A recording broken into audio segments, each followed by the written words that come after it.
everyone, and welcome to episode 110 of Positive Regression, a motorsports analytics podcast. I'm Alan Cavanna, joined as always by David Smith. On this episode, we discuss the present and future of mile-and-a-half tracks and wonder if their importance is in the past. Plus, our big Atlanta preview where we answer if Kyle Larson is more or less beatable now than he was in the first Atlanta race of the year. But first, as always, let's take a quick look back at the 1986 Winston event, which took place at Atlanta Motor Speedway. David, appropriate, of course, because the Cup Series heads to Atlanta this weekend. And this was the first time back then the All-Star race moved from Charlotte Motor Speedway somewhere else. And the rules, David, it was a true throwback because there were only 10 drivers in the field. It was determined by a list of winners from the year before, 1985. You know what that meant, David? That meant my boy, Rusty Wallace, was not in the freaking All-Star race, despite clearly being an All-Star. He had a win that year in 1986 before that event. I mean, come on. But other than that, for me, what stands out about this event for you? For that story, though, interestingly enough, Jeff Bodine did not have a win the prior year, but he ranked the highest in points among those who didn't win. So that's how he became one of the 10 drivers. Greg Sachs was one of the 10 drivers. That's funny enough. But that's how Jeff Bodine became one of those 10. Rusty Wallace didn't even get an invite to the Atlanta Invitational, which the fans voted on 14 drivers that they wanted to participate in. I would call it a preliminary race, but the winner did not advance to the Winston. They actually were eligible the next year for that Winston. But let's dive into it, shall we? After the success of the very first Winston All-Star race, RJ Reynolds saw this as something that could be on par with baseball or basketball, whose all-star events change locales from year to year. And the intention here was to take it to different venues. After Atlanta, it was going to be somewhere else. But Atlanta was selected for year two, and only 18,500 people showed up on Mother's Day for this exhibition race that paid out a lot of money. But as you said, only featured the 10 drivers. And for the Atlanta Invitational specifically, those drivers, as I mentioned, selected by fans, but this was supposed to have been the Tim Richmond breakout. It was the year that he signed with Hendrick Motorsports. He would go on to win 7 races, and there was this general feeling that this was going to be his event. He was invited to a press junket prior to the event, and he said, Atlanta Invitational, what is this, a golf tournament? And that just did not sit well with RJ Reynolds. Tim Richmond pissed off a cigarette company. That's amazing. He did not ultimately win this event, but he did set a new track record in qualifying for the race. Looking at the lineup, it was a sort of this uncontested layup. Tim Richmond, strong car, young drivers, aging, popular, winless drivers. And one of those veterans was Benny Parsons, and he had himself a day. He was stout in the early runs as he's made his way through the field. And then eventually the second half of this race, he took over. Tim Richmond did lead 56 laps. Parsons went on to lead the final 37 to win the race and clinch a spot in the 1987 version of this event. But after the race, he got a kickstart on his broadcasting career. He joined the ESPN booth to call the Winston proper. And for that race, that was a clunker, my friend. Bill Elliott led 82 of the 83 laps, truly dominant performance for him and Melling Racing. They pocketed $220,000 all in for that race. But Alan, the fact that this race did not garner much attendance, and in going back and watching this race, it's evident that there's barely anyone camping in the infield and just outside the track. The stands did appear full, but that was the big takeaway, is they did not get the draw that they thought they were going to get. RJ Reynolds said, never again, and they moved the Winston, which later became the All-Star race, back to Charlotte, where it hosted the event until 2020. Yeah, of course they didn't get a big draw. Rusty Wallace wasn't in the field. What are they thinking back then? But no, it just shows you how much times have changed, right? I mean, right now, I mean, there were, I just think of the Bush Clash too and the All Star event. They would do anything you could to get as big of a field and as big of a names as possible, like alter any of the rules, right? I mean, they would do anything now to make sure the biggest names are in the field. And then even winning that preliminary event, Benny Parsons had to wait a year plus just to get back in the All Star race. I mean, it just shows you how crazy attention spans change and times change, and at least they're starting to move it again because I think it benefits from moving away from Charlotte Motor Speedway. Yeah, yeah, and I like changing just the different tracks that we're at for this event. But the Mother's Day thing, I want to pick your brain on this, and probably someone more studied in this than I am can probably pinpoint the origins of it. But I think the lack of outward success for this event put a black mark on scheduling anything on Mother's Day for a very long time. And I would have to imagine that NASCAR for many years went back to this event specifically as a reason to just avoid this day altogether. Don't schedule it because clearly it means a lot, specifically in the South. We seem to have gone away from that. I think the Mother's Day race this year seemed fine, but for a while this race soured folks on having the All-Star race at a different location, scheduling races on Mother's Day. Just in hindsight, not the big win that RJ Reynolds was hoping for. Of course, they were in the promotions business, but this specific event had a lot of long-lasting ramifications. Yeah, who knew something could one event could have so many ramifications into the future? But that is why we do these look backs, especially to start our episodes. Now that we are post 100 episodes here on Positive Regression, good look back, David. Like it. All right, let's get the episode started, David, because we just talked about the history at Atlanta. Now we're going to talk about bigger picture since the Cup Series heads to Atlanta. It's time we discuss mile-and-a-half racetracks like Atlanta. And we had this idea before they announced the reconfiguration of Atlanta Motor Speedway. We might get into that a little bit in this discussion. But, David, it's time we talk about these because for the first 15 years of this century, they were the tracks that defined NASCAR, right? The bread and butter of the schedule. For a long run there were 11 races at these cookie cutter tracks, per year. That number is down to 9 this season, so we know it's cutting back a little bit. We just got word Atlanta will alter its mile-and-a-half track, so it won't be the exact one that we think of or know of. All this just leads to the question, David, if or how much these tracks matter anymore. And that's open-ended. So let me just get your initial thoughts. When I mentioned mile-and-a-half tracks in 2021, what do you think of? I think of the 550 horsepower package and that these venues aren't putting on the shows that they previously did. A lot of fans think that NASCAR went in the wrong direction by adding more mile-and-a-half tracks, but there was a good reason for that. Folks were going to those tracks. They were tuning into those races. And let's take Atlanta, for instance. It was known for so long for its last lap passes. Dale Earnhardt over Bobby Labonte, Kevin Harvick over Jeff Gordon, Carl Edwards over Jimmy Johnson. And the build up to those moments from green to checkered flag brought forth some pretty incredible racing. For a 500-mile race, they were action-packed events, and the fans flocked to that.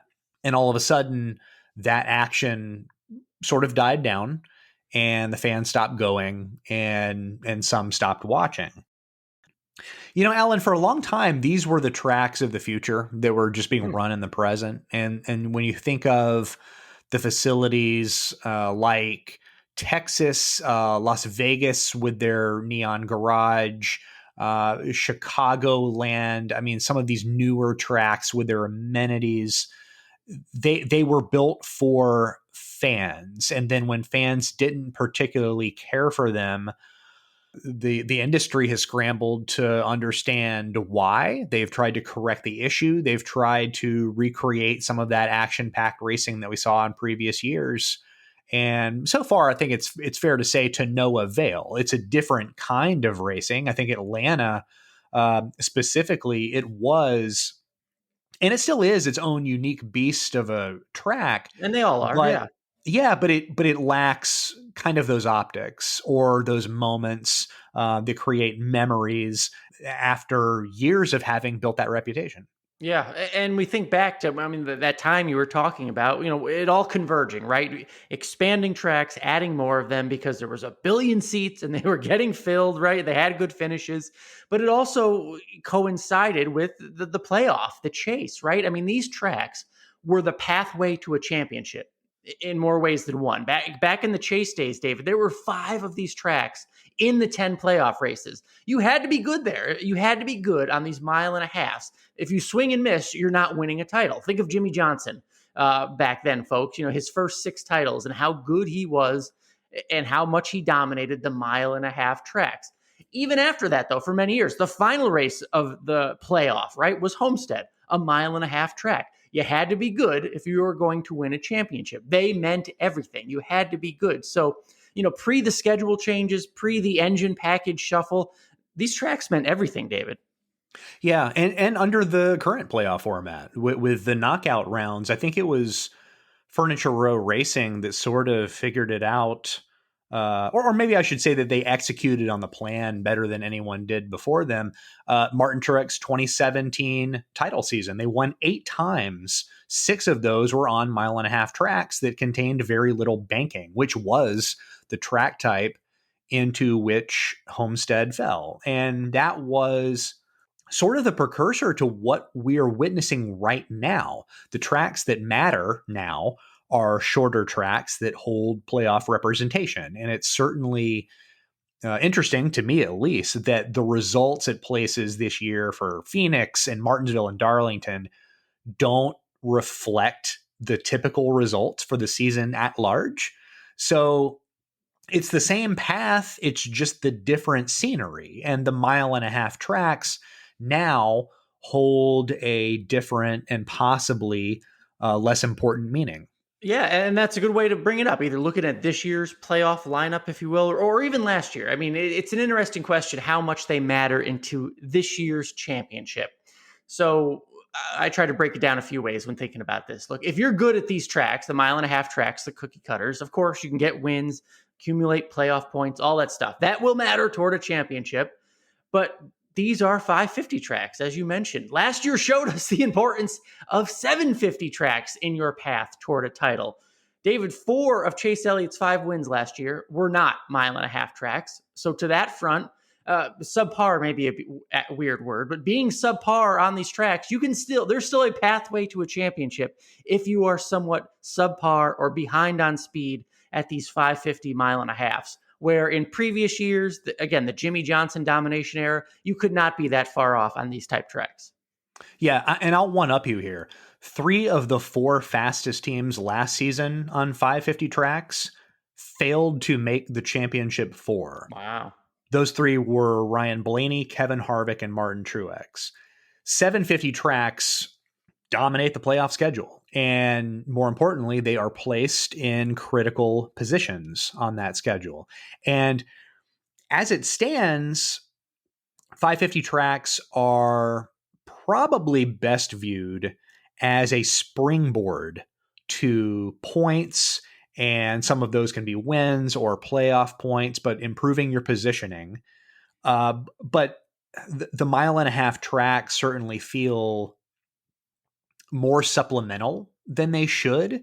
And most folks typically realize that after the fact, right? Because last fall, when Kevin Harvick didn't make the championship 4, there was a large misunderstanding from fans as to really why and how that happened. And additionally, folks were incensed that the drivers who did make the championship 4 dominated Phoenix. And really, that should have surprised no one, because 3 of the 4 were the 3 fastest teams on 750 tracks. The 4th was Denny Hamlin, and he drives for the richest organization in the sport.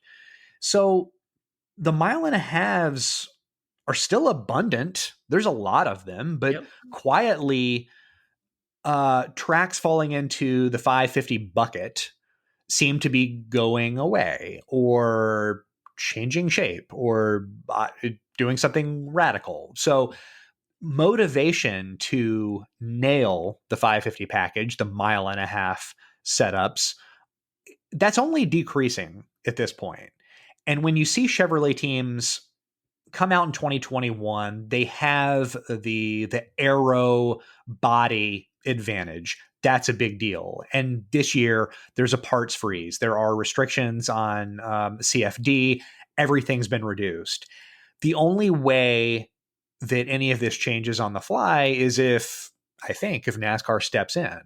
And Hendrick clearly focused on these tracks. RCR is focused on these tracks for good reason. They suit the drivers that they have, and they are races that are more influenced by pit strategy, which is in the wheelhouse of both Hendrick and RCR.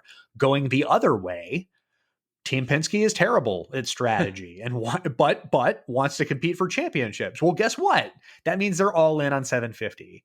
And as long as they're locked into the playoffs, they can take what they can get on 550 during the regular season because the points are icing on the cake and they're already locked in and they're geared towards trying to win a championship, which runs through a path littered by 750 tracks. And no matter the era or year, I mean, it's not like if you were good at Texas or Charlotte, that didn't really tell us much about how you would do at Martinsville or Phoenix, right? But what can you take away? What are the mile and a half tracks indicative of now in 2021?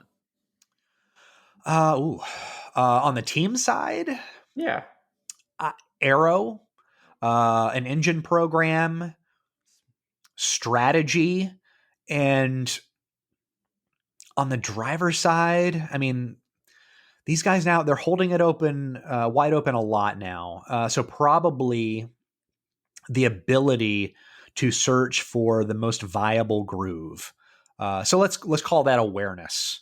In addition to feedback about the car, you're always looking to get faster, and restarts, which have become, as we've heard a few drivers say now, more and more like drafting tracks, the ability to restart on these 550 tracks and these mile and a half specifically. Within the parameters of the rules package, all of this does require talent and intelligence. But in terms of the mile and a halves being a central focus, it probably should not be with the way the schedule and the playoff format is currently structured. And as we have discussed, strength on 550 and mile and a halves do not represent the best title winning strength. It is not completely indicative of that because that is really a different conversation altogether. Yeah, and that things will change in the last 10 weeks, and especially the last 3 weeks on those 750 tracks. But let's look even further into the future. We had Michael Self on, driver coach last week. We talked about street courses. We talked about adding road courses. Michael Self made some good Twitter buzz last week when he said, he believes there will be 10 road courses on the Cup Series schedule in the near future. That means we'll have to, the schedule will change unless they expand it. If they leave it at 36 and there's 10 road courses, that means some are falling off the schedule, right? Our mile and a half tracks, the odd ones out. Now, I'm just doing the math here, David. Vegas still has 2 races. Atlanta still has 2 races. Kansas still has 2. If there's any bloat on the schedule to be targeted, I would think you'd start there. Maybe, maybe not. Would you make the argument, though, for taking away any other kind of race? I don't know where you'd start if you're going to add somewhere else. You have to subtract somewhere. Yeah, no, I think you're right. But I think NASCAR's already showed its hand a little bit because from what I've seen with Kentucky and Chicagoland and a regular season race at Texas being removed, and if you want to expand to 2-mile tracks, Michigan lost a race and Fontana is reconfiguring to a short track. It seems that NASCAR is walking away from the 550 package. So that would mean mile and a half tracks. I don't think that they kill off the package. They might just no longer go to as many of these facilities. So Yes, I would say that the mile and a halves are the most likely tracks on the chopping block here. Wow. I mean, again, just thinking from 2000 to 2020, right? 20, I mean, just how prevalent and dominant they were and really defining the sport like that. And I just think of massive grandstands, both absolutely filled and then unfortunately both 30% filled, right? I mean, we've seen both in the span of our short lifetimes, David, and it's crazy to think about. Yeah, yeah, it is, and I think if folks watching now that are maybe relatively new to NASCAR might not understand the energy of getting it right at these facilities. They probably expanded the seating a little too fast. Absolutely. There was probably a bubble, or NASCAR was a fad at one point in the mid 2000s, and we didn't accurately realize that for what it was.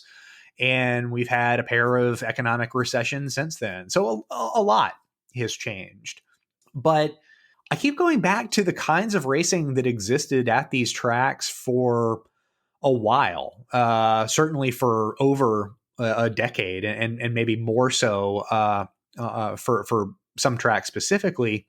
And you can understand why there was so much energy to get it right at these places, because when it was right, it was pretty damn cool, and it did draw the fans' attention. Now it just seems that I mean, I don't know, take the general pulse. It seems it's too far gone to do anything more constructive. So that's why we're seeing things like a reconfiguration at Atlanta to a track type that I don't even know if it exists. It's a hybrid draft track Darlington track. I don't even know how to explain it, but you can understand how these pretty ambitious ideas are coming about, is because they're wanting to return to some glory days that I don't know, they might be too far gone at this point. Let me ask you about that though. Maybe it's a challenge to you though. Were there glory days, or we always look back on the past as something better? It seemed, especially NASCAR fans. I'm somewhat guilty of that, but are we looking through rose-colored glasses at some of these intermediate races throughout the early 2000s, or am I just not remembering how good they were? I think it depends on the race. I mean, Atlanta certainly Yep, I remember the ending. Yep. had some magic. Texas had a fan following for a while, and then it was some different some pavement tricks and reconfigurations, and it kind of went another way. Even Charlotte, that might be the one where you lose a lot of people just because the 600-mile race is a pretty daunting affair. And even then, there were some interesting finishes, memorable moments for sure. And I think it's a challenge to try to get back to a point where you can even come close to enjoying that. But you're right. I mean, Texas had one race and then expanded to two. Las Vegas had one and then expanded to two. And maybe it was a saturation on the schedule. Maybe it was too much of one thing, when I think the ultimate goal for any auto racing schedule should just be balance.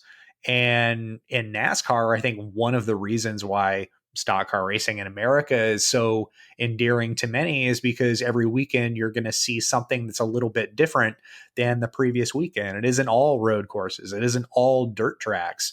It's a different track every weekend. And that challenge, where typically we're supposed to reward the best driver across all track types, it doesn't seem to be that way anymore.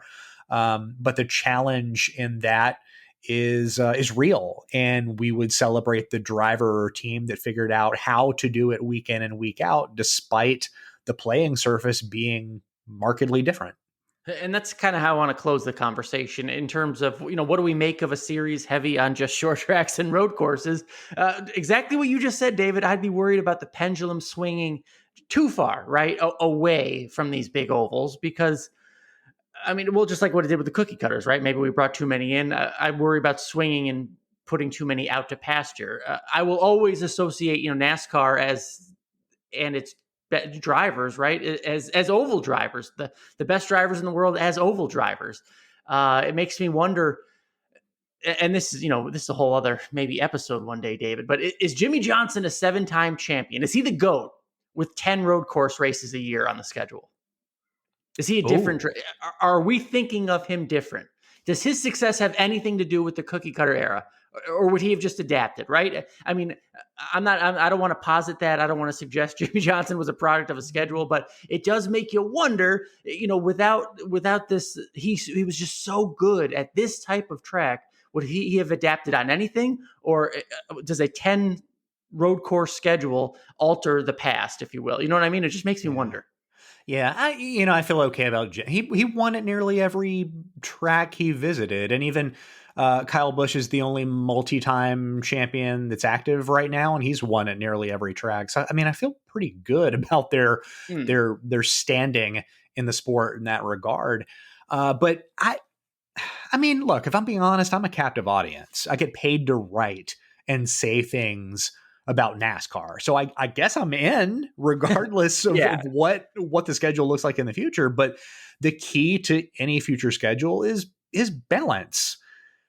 You can't add too much of one, but you can't diminish any other track. You can't diminish a track type by lifting up others. That's where I come to a disagreement. I think placement on the schedule does that. I think the playoff format currently does that. A knockout format where the tracks are set in stone beforehand, of course it's going to induce the kind of competitive dynamic that we're seeing right now. And the mile and a halves are, I don't know, if they are all but gone, either short tracks or road courses, one of them could become the new specialty of NASCAR, but the other one would not be prioritized. And you bring up a good point. What if the championship race took place on a road course? Yeah. What happens then? NASCAR becomes a series for road course specialists who might also do okay at short tracks. AJ Allmendinger, Cup, contender. And it might not be wrong. I'm not saying that I wouldn't be entertained, but it won't be balanced. And that is what's missing right now. It just happens to be one priority over the other. We once prioritized mile and a half tracks. We've now deprioritized it, and things are kind of out of whack. So I think moving forward is just to make sure that we don't try to repeat that same mistake. Good discussion, good stuff, an ode and a eulogy, if you will, a look back on the mile and a half tracks, which are still around. Don't get us wrong, but good to look back on them and think about those. And David, fun to discuss those mile and a half tracks because that's where we're going, right? That's what sparked the whole conversation is that the Cup Series does head to Atlanta. It's the second time they have been there so far this year, the Cup Series. They were there earlier this season, and I believe it's the first repeat we've had so far. So, David, look back to last March. Kyle Larson, I don't know if that was kind of his coming out party. I know he won in Vegas, but he dominated that Atlanta race, led 269 of the 325 laps.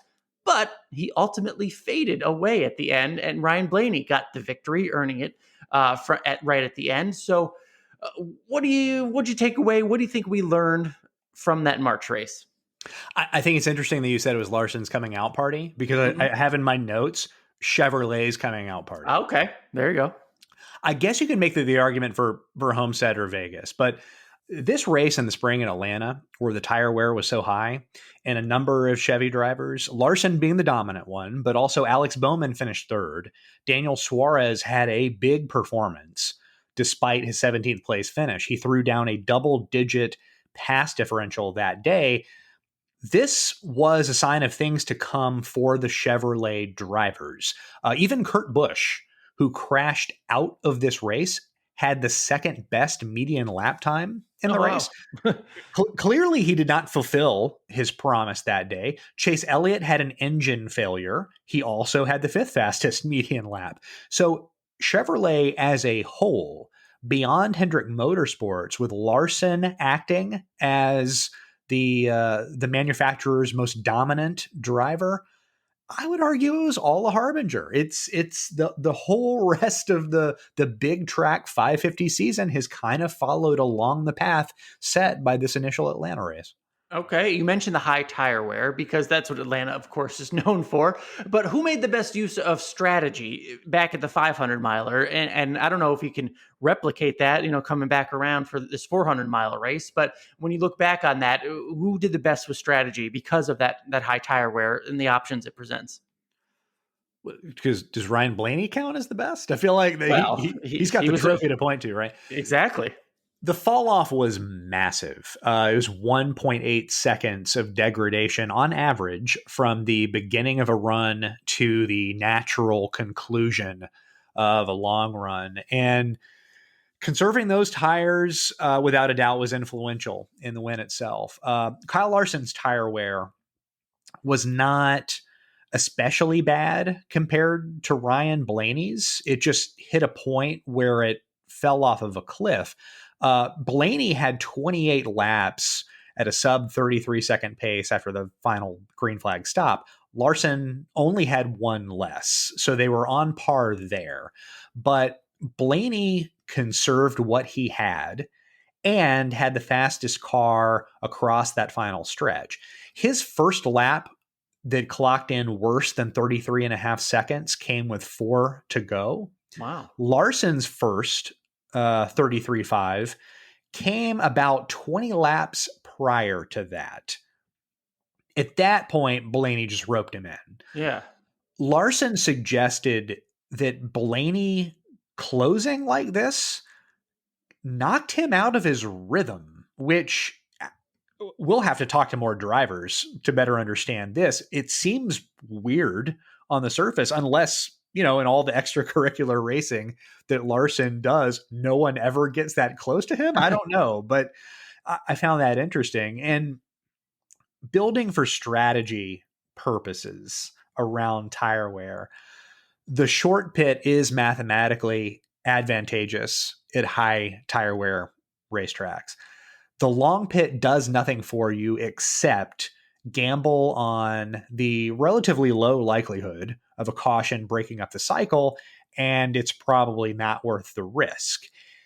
For the most part, I don't think that we saw anything egregious in the Atlanta race earlier this year. The only long pitter I noticed was Jeremy Bullins on behalf of Brad Keselowski, but they were laps down at that point. The most efficient teams, and we might be talking sleeper picks for the win here this weekend, Kevin Harvick's team with Rodney Childers. Rodney Childers found Kevin Harvick 9 positions across the 3 green flag pit cycles. Kyle Busch's team with Ben Bishore coming in with 7. And Busch, by the way, had the fastest Toyota in that spring race. So I kind of feel like some of the guys that made moves there earlier this year have a legitimate shot to disrupt the betting favorite this weekend. Yeah, and they can do it again since they've improved, right? They got the little data, and the focus will be on Kyle Larson losing that March race. And as you said, he probably shouldn't have. You mentioned what his excuse was, or how he explained kind of losing that lead, or what exactly happened there. But given what he's done since then, David, right? I mean, that was the rub. I remember you asking, he had never won a 500-mile race and kind of gave that one away. Well, he's done a lot since then. He's won a 500-mile race, one on a road course. He's done all this stuff since then. Given what we saw in Atlanta the first time and what we've seen since then, this was an interesting question. I want to hear your answer. Is he more or less beatable now than he was back when he dominated just a few months ago? I wrote this question into the show notes, and I've actually vacillated on this all day. Good. I actually think Kyle Larson is his own biggest enemy in general. Had he conserved tires better, of course, he would have won Atlanta. But he didn't do that. We've seen 550 races this year won by other drivers. Kyle Busch at Kansas comes to mind. Pocono, a little different because both Pocono races depended heavily on pit strategy and not too many teams followed Larson's pit sequence over the course of that weekend. But ultimately, I think At Atlanta, he is less beatable than he was because high tire wear creates contests of truth. Someone who stumbles into good track position cannot simply aero block for laps on end. And I mean, they can do it maybe on a short run, but not on long runs. And this is a long run racetrack.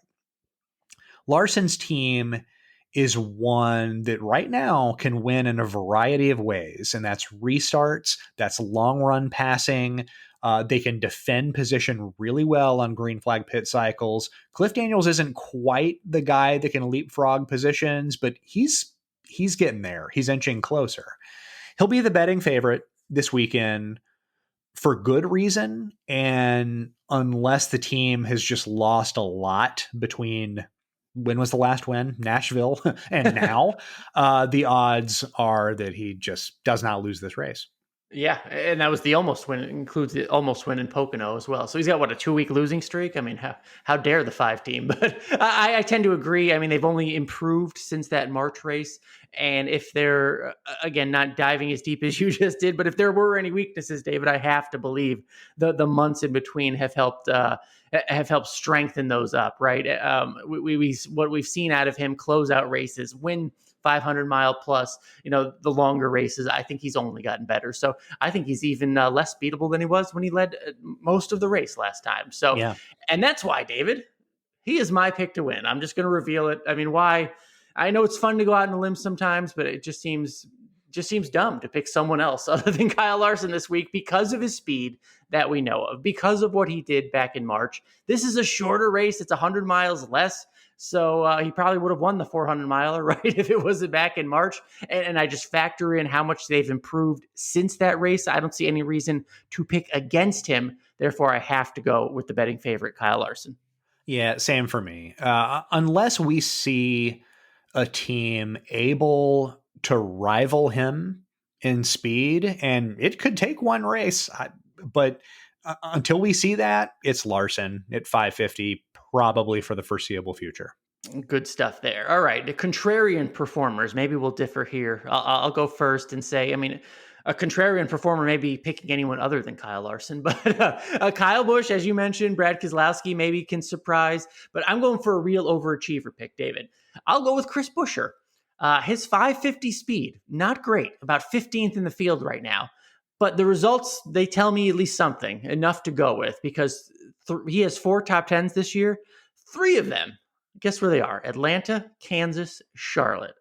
3 is enough of a trend for me. If you are looking for a value play on your fantasy game, if you are looking for a potential overachiever, I think Chris Buescher can get it done at Atlanta this weekend. I think that's a very nice pick. I'm going to go with Kurt Busch. As I said earlier, he had the second best median lap time in the Atlanta spring race. He ranked 6th in that category across all 550 tracks, so that was not a one-off fluke. The team has steadily progressed into a playoff points position that I assume they want to keep. And on top of that, Matt McCall is the year's most improved strategist by a moonshot, retaining Busch's running position on over 70% of green flag pit cycles. That, of course, should come in handy for what I'm expecting to be a race of long runs. All right. So the best of luck to each of us on our contrarian performers. All right, David, another good show. Don't forget we are available on all major podcast platforms, no matter your device. Our entire back catalog of episodes is available for free at posregpod.com. If you like what you're hearing, please leave us a rating or review. That stuff does help spread the word about this podcast. We, of course, notice it is so appreciated. If you have any questions, we would love to hear them. Reach out to us on Twitter at PosRegPod, POSREGPOD. You know we love answering your questions. Sometimes we do entire episodes dedicated to them. David, you are always working hard. What do you got this week? Lots going on this week, but I will point to my article on motorsportsanalytics.com, my 6 after 6 column, 6 statistical trends, including a detailing of Kyle Larson's recent dominance, the impact of crew chief Ben Beshore on Kyle Busch's season, and I highlighted the year's most bizarre stat profile among strategists. I'll just tease that out. So be sure to check that out at motorsportsanalytics.com. Yes, it is a good one there, so make sure you check that out. David, I'm kind of busy this week, so that's good. After you have listened to this on Thursday morning, which thank you for being a subscriber, make sure you check out my Twitter feed at Alan Cavanna and check out our latest speed sport video, quick hits that get you set for the weekend of racing, NASCAR and well beyond. A lot of dirt, a lot of cool stuff going on this weekend in the world of racing. We cover it all with our quick hits video. Make sure you watch Fantasy Live on NASCAR.com. Myself and Amy Long get you set for your fantasy weekend at Atlanta. It's getting late in the season. You need some of those value plays. You're running out of the big starts. You can't start Kyle Larson every week. We'll try to give you some good advice on there on what to do this weekend in terms of strategy. And David, I'm happy to say I will be down in Atlanta, NASCAR.com, doing a really cool pre-race show before obviously the race gets started, but I will be a part of that with Alex Weaver. We got some really cool guests, Larry Mack, Matt DiBenedetto, a bunch of others coming on there. So make sure you check out NASCAR.com before Sunday's race. It'll be happy to be a part of that. So looking forward to that. And as always, thank you for listening to Positive Regression. For David Smith, I'm Alan Cavanna. We'll see you next week.